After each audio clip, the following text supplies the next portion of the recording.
Alrighty, today is going to be the first practice problem into the first law. Okay, now what we're going to do is we're going to look at those methods of heat transfer, the mechanisms of transfer that were in the last video lesson. Okay, now let's say that we have the situation of, come on, there we go. Alright, let's say that we have the situation of a can of pop that had just been refrigerated and then being set out at a room temperature. Inside of that can, the pop is going to be at a temperature of, let's say it was really cold, so 1 degree Celsius. And outside in the room itself, we've got a general temperature of, let's say about 27 degrees Celsius. I want to determine exactly how fast this pop is going to start getting warm. Now, what is going to happen here is obviously we've got contact. We've got contact between the pop inside the can and the can itself. We've got contact between the can itself and the outer atmosphere, the outer system, whatever you want to call it. So, what we kind of need to look at here is what's going on in that process. So, let's say that this is inside the can. This is the can wall. And this is the atmosphere.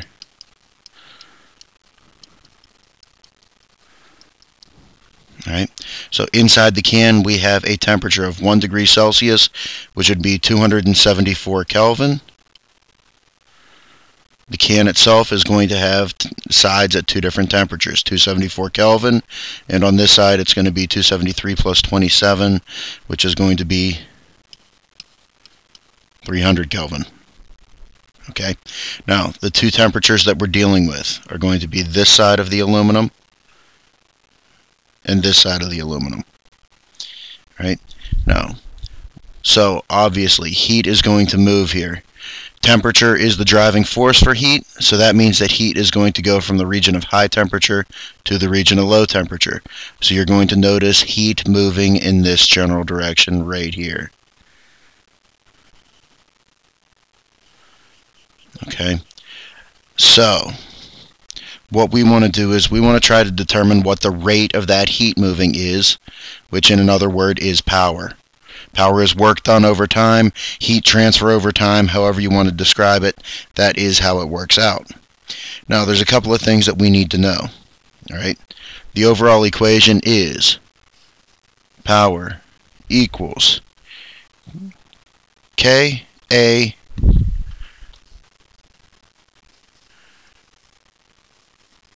delta T over delta X. Alright, now first of all let's describe what's going on here. P is just power. It is in units of watts. K is a constant value depending upon the material that we're actually talking about here. This is how well it's going to allow heat to go through. It's known as a thermal conductivity value. Right? Thermal conductivity value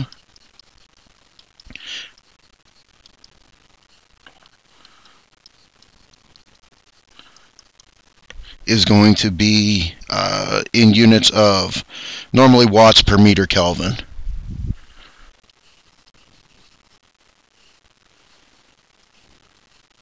That's meters Kelvin, not millikelvin.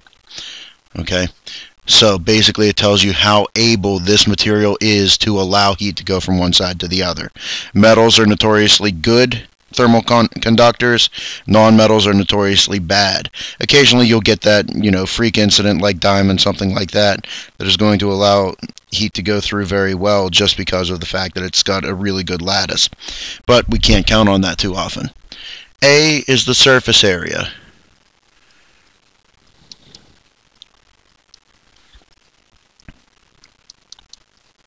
Okay, just tells you how big of an area we are talking about.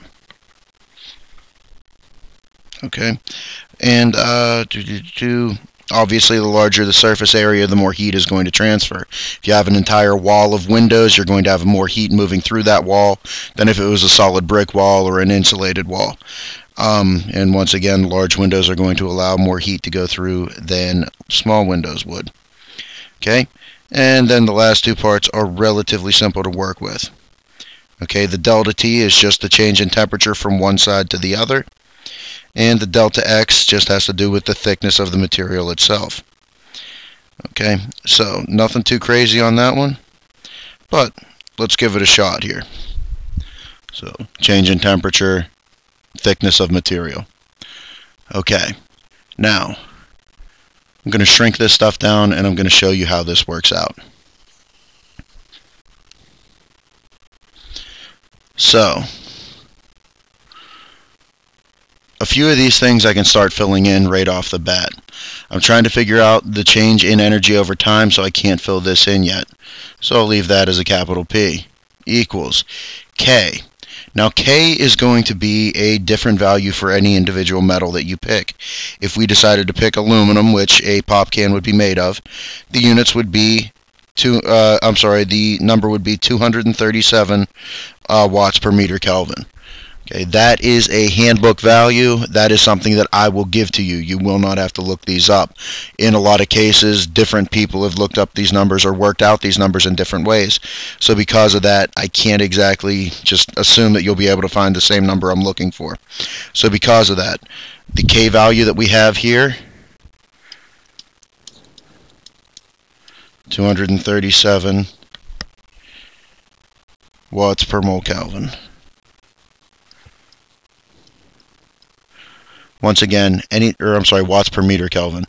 Once again, anytime that we're dealing with this, make sure that you are putting a dot between the meter and the Kelvin so you're not confusing units down the road. Okay? Now the other stuff that I can figure out here. The surface area of the can, well, I would need actual dimensions from the can, but I will show you how to do that. The change in temperature. Well, final minus initial, it's going down by 26 degrees Kelvin. Now the thickness of the metal needs to be in units of meters. Right? If we're talking about the metal on the edge of a pop can, we're talking about a metal thickness that is approximately, and this is a relative guess here, the thickness is going to be approximately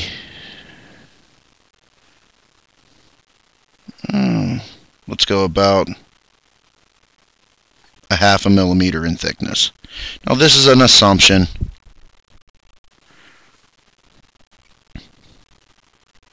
But hey, we'll see where it goes. I apologize, I didn't put enough zeros there. Okay. Plot that in there. Okay. So, yeah. Alright. So, the only thing I really need to do is figure out the surface area of my pop can. Now, when we got a pop can, what I'm going to do is I'm going to do one of the nice little cheats of being a physicist, and I am going to simulate it to be a simpler shape than it actually is, for simplicity of math. What we have here is one metallic sheet that goes around the entire circumference.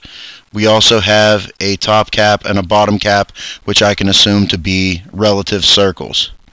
Okay? Now, the rough measurements of the can are going to have a radius of approximately 4 centimeters.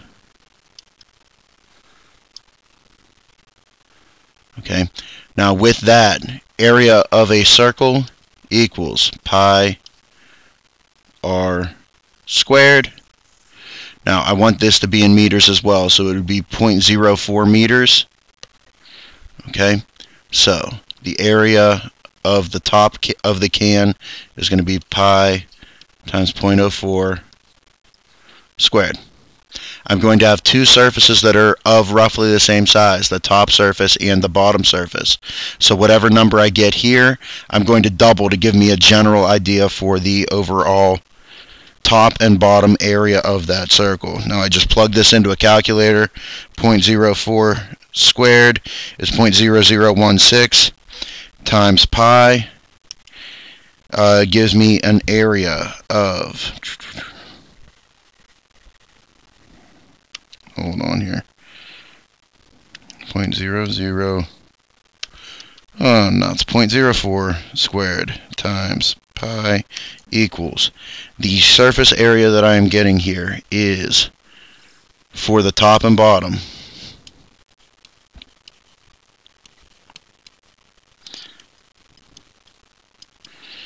is 0.00502. Well, I'll round it up to 0.00503.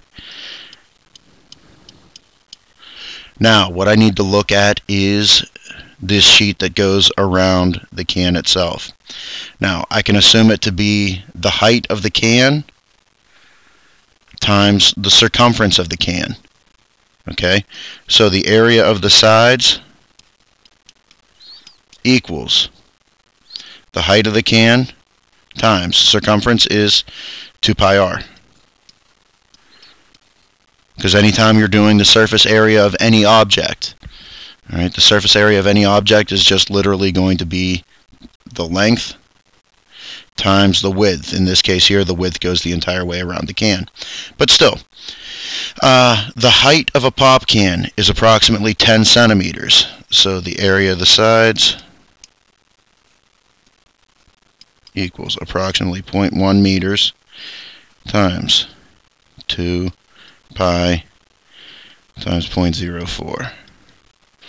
Alright, now these are not perfect measurements. These are rough estimates.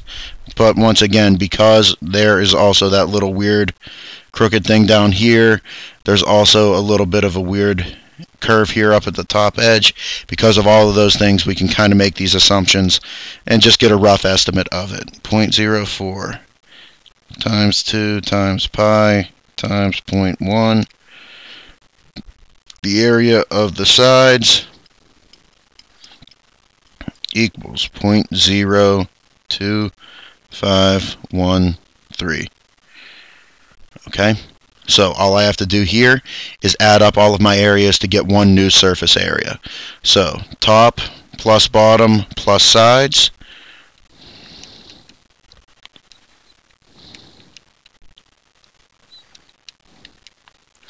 means that the total surface area of this can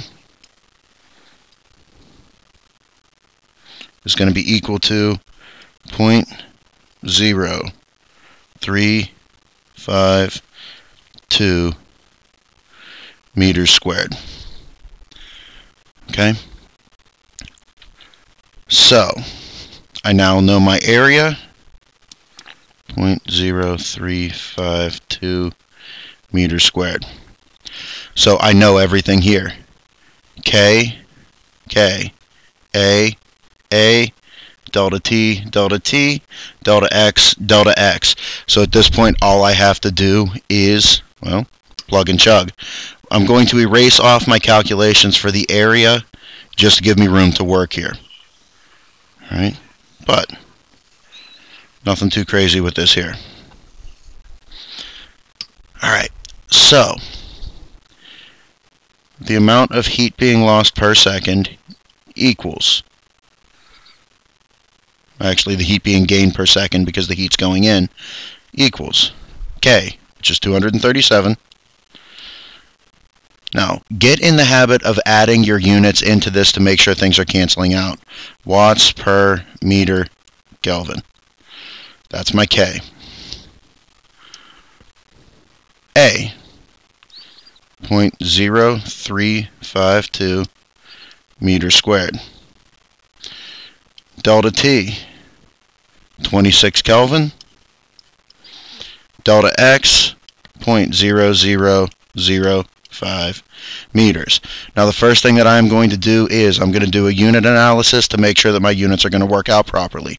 If I've screwed up anything along the ways, left centimeters in somewhere, this is where I'm going to determine my mistake. So, watts, I've got nothing to cancel with watts. Meters, well, I've got meters here, so that's going to reduce that down to meters to the first. Kelvin, I've got Kelvin here. Numerator and denominator means they're going to cancel. I've got meters here in a denominator, meters in a numerator. So the only thing that I have left is the units of watts. I'm looking for power. Power is measured in watts. That means I'm on the right track. So I'm going to take 237 times 0.0352, and I'm going to get, I'm just showing intermediate steps here. You do not have to do this. You can plug it all into the calculator at once, but I'm just showing the intermediate steps here. 8.3407 times 26 divided by 0.0005.